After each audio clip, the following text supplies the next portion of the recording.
Maximum 6 years వరకు 5 to 6 years వరకు చేయించవచ్చు స్నానం. తర్వాత ఏంటంటే ఈ లోపునే 6 ఏళ్ళు అట్లా దగ్గర పడుతున్నప్పుడే ఎలా చేయాలి ఏంటనేది తను చేయించేటప్పుడే హైజీన్గా ఎట్లా తోముకోవాలి ఎలా చెయ్యాలి అనేవి తను టేక్ కేర్ చేయొచ్చు, వాళ్ళకి నేర్పించవచ్చు పిల్లలకి.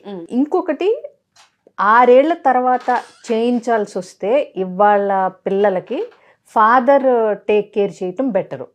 ఎందుకంటే బాగా షార్ప్ అయిపోతుంది generation. So body parts awareness కానీ ఏ విషయం అయినా కానీ వాళ్ళకి తెలుస్తుంది. మన జనరేషన్స్తో పోలిస్తే ఇంకా మాది మీది తర్వాత మళ్ళీ ఇప్పుడు మీ పిల్లలు అట్లా వచ్చేసరికి ఆ గ్రోత్ అనేది ఈ ఇంటెలిజెన్స్లో కానీ స్మార్ట్నెస్లో కానీ టాపిక్స్లో కానీ బయట ప్రపంచం తీరుతెన్నుల్ని అర్థం చేసుకోవటంలో కానీ వాళ్ళు మాట్లాడే మెచ్యూరిటీ లెవెల్స్ కానీ మా అప్పుడుతో పోలిస్తే